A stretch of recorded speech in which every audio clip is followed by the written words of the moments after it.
पहले चाय भी नहीं पीती थी। उनको पता था कि अदरक भी कूटी ना तो ये पागल फिर खड़ा हो जाएगा। डेडिकेशन खुद को दिखाना पड़ेगा साहब। कहा जाता है कि दादा वो शख्स हुआ करता है कि थाली में 4 रोटी रखी हैं और पोते ने आके बोल दिया कि दादा मुझे भूख लग रही है। मैं वादा करता हूं साहब, ये दादा थाली में से एक रोटी निकाल कर आपके लिए दे देगा और खुद एक रोटी का भूखा सो जाएगा। ऐसा दिल दुनिया में किसी का है ना तो सिर्फ और सिर्फ एक दादा हो सकता है।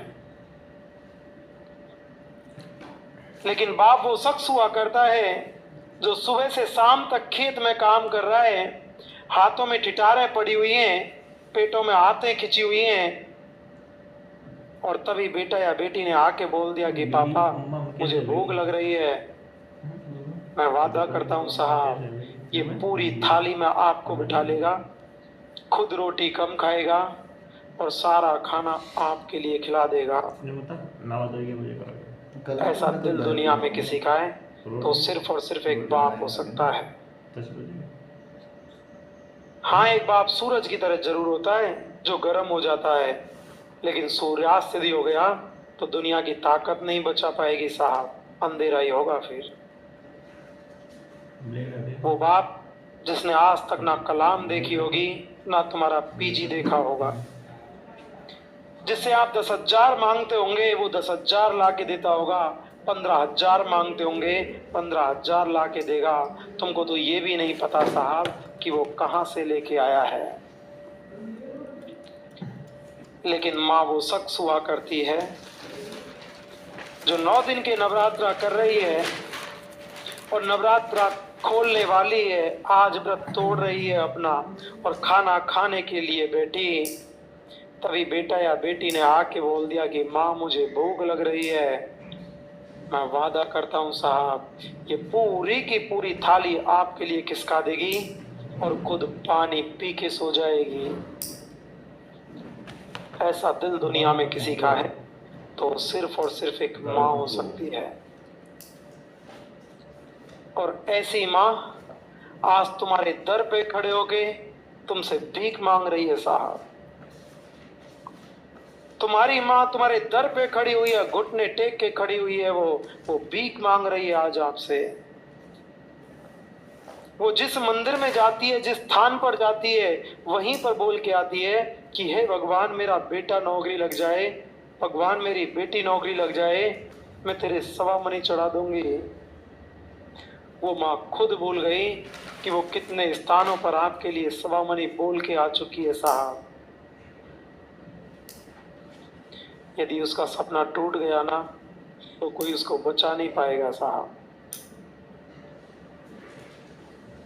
वो बाप जिससे जितने पैसे मांगते हो, जितने पैसे ला के देता है आपको, दिन भर आपको फोन नहीं करता, वो शाम को जब माँ फोन करती है तो फोन करने के बाद ही एक शब्द बोलती है, तूने रोटी खा ली या नहीं खाई। उसको नहीं पता कि तुम कितना पढ़ते हो कितना नहीं पढ़ते, कहाँ पढ़ते हो कहाँ नहीं पढ़ते। लेकिन यदि सफल हो गई ना साहब, वो गदगद हो जाएगी वो माँ। मैं पहली बार जब बाबू बना था, मैंने घर पे आके मेरी माँ को बोला, मैं माँ तेरा बेटा बाबू बन गया आज। वो बेहोश हो गई थी साहब, इतनी खुश हुई थी वो कि बेहोश हो गई थी, हंसते हंसते बेहोश हो गई थी खुश होते। और जब खड़ी हुई थी तो भी चेहरे पर हंसी हुआ करती थी और बोला था कि बेटा जिंदगी में मुझे पहली बार खुशी का एहसास आज हुआ है,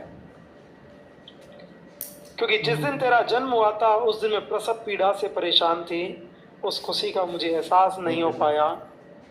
आज मुझे खुशी का एहसास हुआ, आज पता चला कि समाज परिवार में इज्जत क्या हुआ करती है साहब।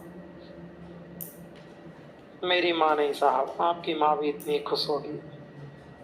मेरे बापू के चेहरे पे हंसी थी, क्योंकि मेरे से बड़े फैमिली में 4 लोग, 4 भाई हैं, चारों गवर्नमेंट में थे। मेरे बापू का बड़ा बेटा मैं हूँ, मैं गवर्नमेंट में नहीं था। उनकी इच्छा थी कि एक बार ये लग जाए, बाद में चाहे छोड़ दे, क्योंकि मैं आवाराओं की श्रेणी में भी आया करता था। जब मैंने पहली बार बोला कि पापा बाबूजी बन गया मैं, मुझे आज जैसा याद है, चेहरे पे हंसी थी और आंखों में आंसू आ रहे थे उनके। और सबसे पहले उन्होंने अपना फोन अपने भाई के लिए किया था कि भैया दीपक पास हो गया। मेरा बापू नहीं साहब, आपका बापू भी इतना ही खुश होगा, आपकी माँ भी इतनी खुश होगी। और यदि सफलता नहीं मिली ना, वो टूट जाएंगे, बोल भी नहीं पाएंगे किसी को अपना दुख। और यदि सफल हो गए ना, मजा आएगा। मैं यहाँ से पहले पढ़ाया करता था, फर्स्ट ग्रेड का बेस्ट था, सेमिनार ले रहा था, फुल स्ट्रेंथ भरी थी, आप जितने थे इससे भी ज्यादा हुआ करते थे। और जिन अंजू देवपुरा मैम ने मुझे क्रिटिसाइज किया था, वो बैठ के सेमिनार ले रही थी साहब। मैं पढ़ा रहा था, उस दिन मुझे पता नहीं चला कितने क्या बैठे हुए क्या नहीं बैठे हुए। अगले दिन जिस दिन एडमिशन हुआ, उन मैडम ने एडमिशन लिया। जब मैं निकल के जा रहा था तो उन्होंने मुझे रोक लिया कि सर आपका नाम क्या है। मैं मैडम आप अंजू देवपुरा है ना? कि हाँ। मैंने उनके पैर छुए। उन्होंने कहा तू दीपक है? मैं दीपक हूँ मैडम। कि ऐसा कैसे हुआ? कि सब आपकी बदौलत है मैडम। शायद या तो आप उस दिन कमेंट्स नहीं करते और शायद मैं नहीं पढ़ता। कोरोना से जस्ट पहले मुझे उदयपुर बुलाया गया। आज वो मैडम बीएन कॉलेज में प्रोफेसर है फिजिक्स की।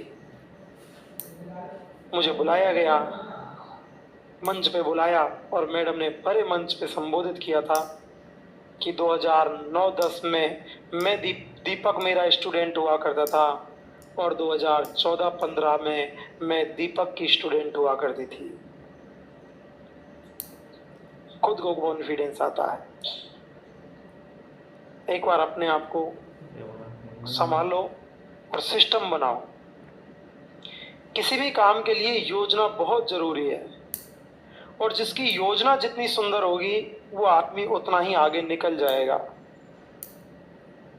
कौरव 100 थे, बहुत बड़ी सेना हुआ करती थी, भगवान कृष्ण की चतुरंगिनी सेना थी। कर्ण था, द्रोण था, अश्वत्थामा था, भीष्म थे, फिर भी वो हार गए। और पांडव 5 थे, फिर भी जीत गए, क्योंकि भगवान कृष्ण की योजना बहुत अच्छी थी। योजना बहुत सुंदर तरीके से बनाई गई थी उन्होंने। तो जिसकी योजना जितनी सुंदर होती है वो उतना ही सफल हो जाता है साहब। और यदि भगवान ना करे किसी के साथ ऐसा हो, यदि असफलता मिल गई ना, वो टूट जाएंगे माँ बाप। महाराणा प्रताप हल्दी घाटी जैसे युद्ध में जिसने रक्त तलाई को खून से भर दिया था, बहलोल खां को आर पार घोड़े सहित चीर दिया था। लेकिन कहा जाता है कि अमर सिंह जब जंगलों में भटक रहे थे, महाराणा जब जंगलों में भटक रहे थे, तो अमर सिंह ने महाराणा को कहा था कि बापू मुझे भूख लग रही है। और महाराणा प्रताप ने अमर सिंह के लिए घास की रोटी की व्यवस्था की थी साहब।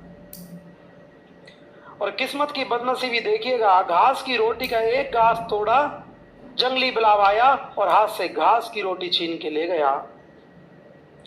तभी कन्हैयालाल सेठिया ने कहा था, अरे घास री रोटी जद बन बिलावड़ो ले भाग्यो, न 900 अमरो चीख पड़ो, राणारो सुरो दुख जाग्यो।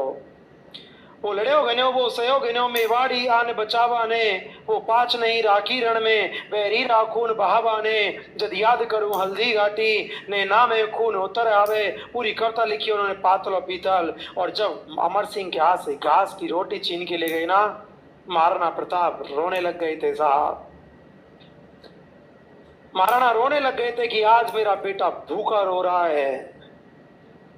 बेटे की खातिर महाराणा प्रताप जैसा सूरवीर योद्धा कमजोर हो गया था।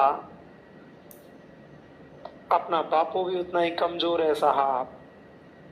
यदि असफलता मिल गई ना, उसको कोई रोक नहीं पाएगा, संभाल नहीं पाएगा।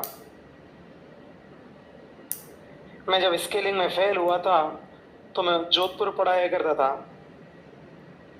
स्केलिंग में फेल हो गया, मैंने किसी को कुछ नहीं बताया, सिर्फ भाई को फोन किया। मैंने कहा यार मैं फेल हो गया। उसने कहा कोई बात नहीं, आ जाओ आप। मैं किसी को बगैर बताए जयपुर आ गया। घर पे माँ ने देखा कि ऐसे कैसे आया। मैंने कुछ नहीं बोला। पापा ने बोला ऐसे कैसे आया, तो मैं पापा को देख के रोने लग गया साहब। पापा ने कहा क्या बात है, मैं फेल हो गया। उस बापू ने साहब मुझे छाती से लगा के बोला कि कोई बात नहीं बेटा, फेल हो गया तो क्या हुआ, अगली बार पास हो जाएगा। उसने मुझे खुश करने के लिए तो बोल दिया कि अगली बार पास हो जाएगा, लेकिन उसके दिल पे क्या बीती ये सिर्फ वो ही जान सकता है साहब। मैं बैठा हुआ था, लेट गया, परेशान था। माँ भी बैठी थी, बहनों भी बैठी थी, भाई था, पापा थे, सब बैठे हुए थे। मुझे नींद आने लगी तो उनके बीच में से पापा उठ के मेरे चले गए दूसरे कमरे में। मेरी आंखें भरने लगी, नींद आने लगी, तो मैं भी किस्मत की बदनसीबी से उसी कमरे में चादर लेने के लिए चला गया साहब। और जब वहां जाके देखा तो मेरा बाप छाती फाड़ के रो रहा था साहब। वो गाय की तरह रो रहा था। उसने मुझे खुश करने के लिए तो बोल दिया कि अगली बार तेरा नंबर आ जाएगा, लेकिन उसके दिल पे क्या बीती ये वो ही जानता है साहब। मेरा बाप नहीं साहब, यदि असफलता मिल गई ना, वो बाप बहुत रोएगा, संभाल नहीं पाएगा उसको कोई, टूट जाएगा वो, किसी को बताने का भी नहीं होगा। माफ़ी चाहूँगा, बहुत से लोग सेंटी हो चुके हैं, लेकिन सच बोल रहा हूँ साहब, परिस्थितियाँ बहुत कुछ सिखाती हैं। वो बाप सिर्फ उम्मीदों के सहारे जी रहा है, वो माँ सिर्फ उम्मीदों के सहारे जी रही है कि एक दिन मेरा बेटा आएगा, बेटी आएगी और नौकरी लग के आएगी। यदि नहीं लगे ना तो उनको कोई सवाल नहीं पाएगा। इसलिए आपको कई बार बोलता हूँ, इसलिए मैं इतनी मेहनत करवाता हूँ और आपको कई बार बोलता हूँ कि आप जितनी मेहनत मेरे से चाहते हो उतनी मेहनत मैं आपके साथ करने को तैयार हूँ। क्योंकि जिस पोडियम से मैं वापस आया हूँ, मैं नहीं चाहता मेरी वजह से कोई भी भाई उस पोडियम से वापस आ जाए।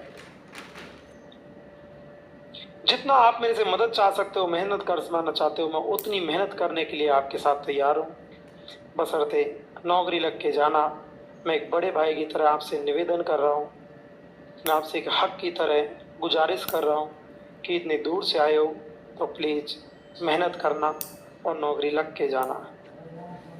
भगवान से दुआ करता हूँ, आप लोगों से उम्मीद करता हूँ आप जिस उद्देश्य से आए हो वो उद्देश्य आपका पूरा हो। I pray to God, wish you all the best.